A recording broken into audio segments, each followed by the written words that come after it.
In this video, we're going to be taking apart the Motorola Edge 50 Neo. If you're interested in seeing more videos like this, make sure you subscribe and click on the notification bell so you'll be notified once I upload a new video. Also, if you need any tools, there are links in the description.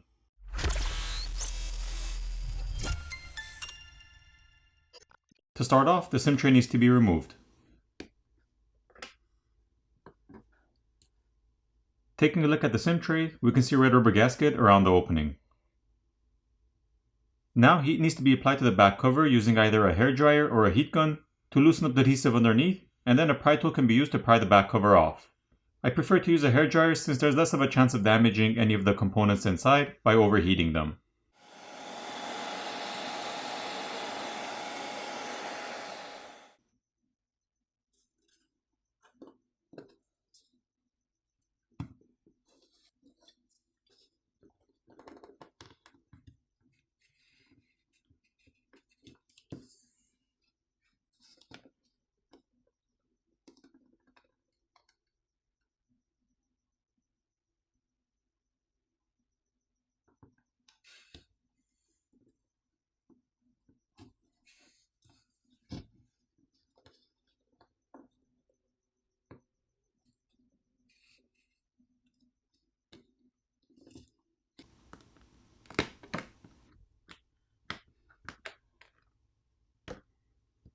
Here's a better look at the vegan leather back cover.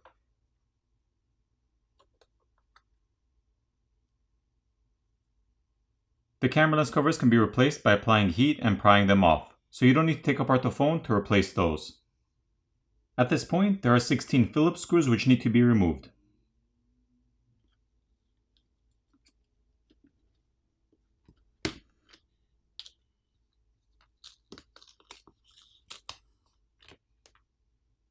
Taking a look at the top plastic cover, we can see an antenna line drawn, which is that light gray color line. The NFC antenna is located here. The dual LED flash is located next to that on this board. And the wireless charging coil is located in the center on the back of the phone. Here's a look at the other side. There's a large area of graphite film to help transfer heat, which will either need to be peeled off or lifted over so you can disconnect the flex cables for the battery.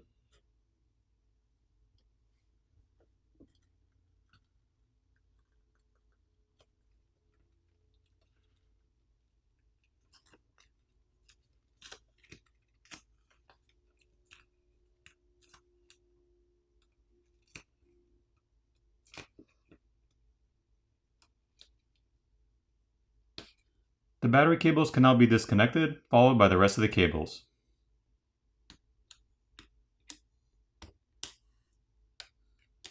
The coaxial cables on the bottom right side of the board can also be disconnected by just popping them off.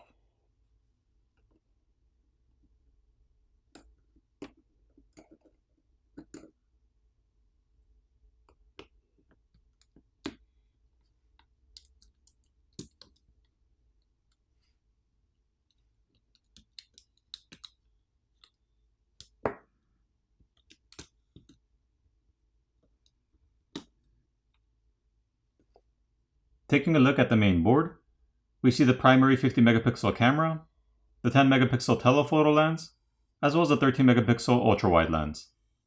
The main camera and the telephoto lens are the only ones with OIS or optical image stabilization.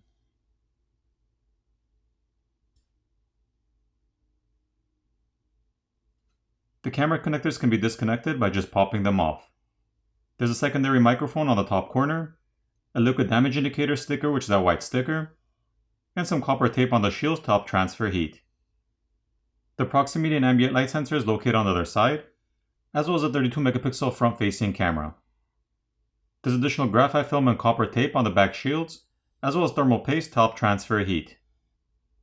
Once the removable shield cover has been removed, we see additional thermal paste on top of the RAM and processor, as well as these chips. Here's a better look with the thermal paste cleaned off.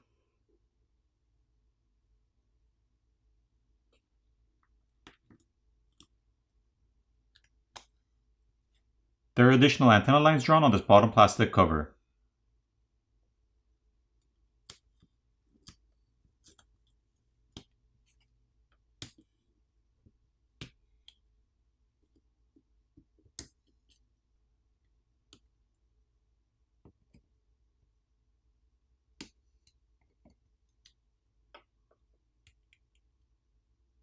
There's a Phillips screw which needs to be removed that's holding down the metal plate.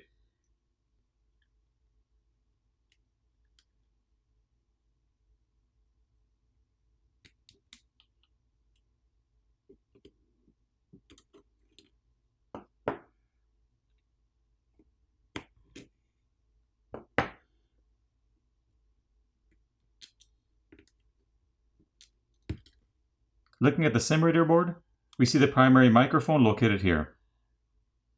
Looking at the other side, we can see the sim reader itself. And this is the subboard or charger port board.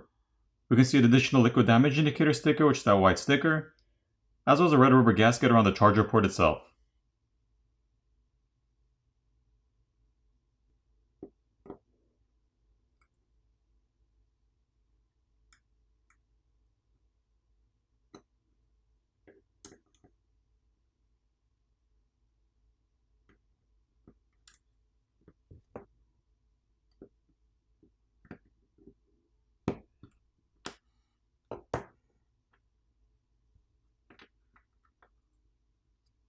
This is the bottom speaker assembly.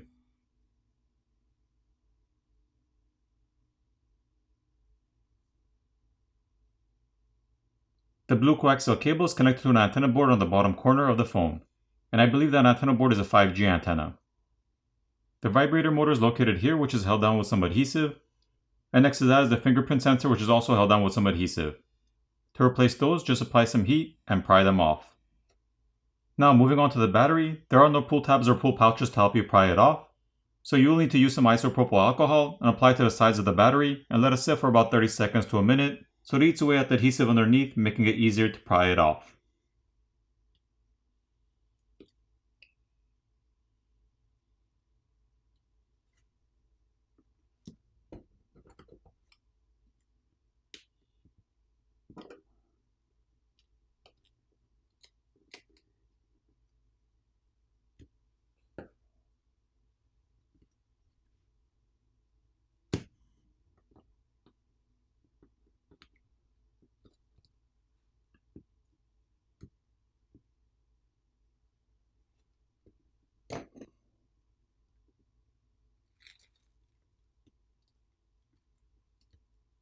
This is the 4310 mAh battery.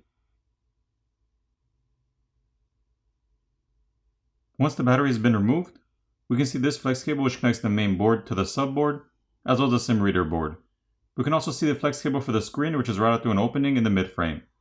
So if you needed to replace the screen, you'd have to remove the back cover, the screws on the top plastic cover and the cover itself, disconnect the battery cables as well as the screen cable and pry the battery off, giving you access to the screen cable, at which point you'd heat up the front of the phone where the screen is to loosen up the adhesive underneath, pry the old screen off, apply new adhesive, reapply the new screen making sure you run the flex cable back to the opening in the mid-frame, and reassemble the phone.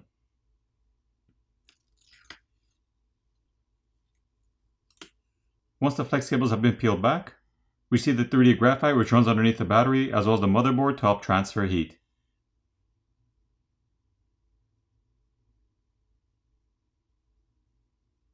The flex cable for the volume keys and power button is located here, which is held down with some adhesive. To replace that, just gently peel it off from the frame and pull it out of the socket on the side of the frame. To remove the buttons themselves, those can be pulled out of the frame. There's also a third microphone on the side of the frame, but in order to get a look at that, we'll also have to pry the screen off, which poses a high chance of damaging a working screen. And finally, the earpiece speaker is located on top, which is also held down with some adhesive. To replace that, again, just apply some heat and pry it off. Now for anyone worried about accidentally inserting the SIM ejector tool in the wrong hole, on this phone you don't need to worry since both the filters as well as the microphones on the top and bottom are seated above the holes, so they won't get damaged.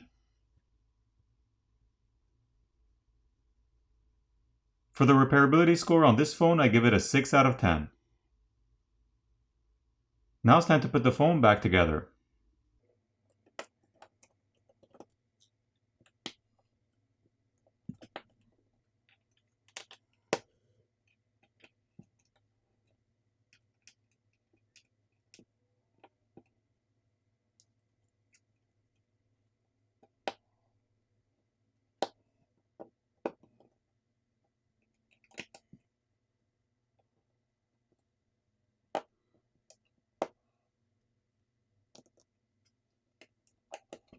Once everything's back in place, apply new adhesive and reapply the back cover. Flip over the phone, power it on, and you're done. I hope you enjoyed this video, and I'll see you in the next one.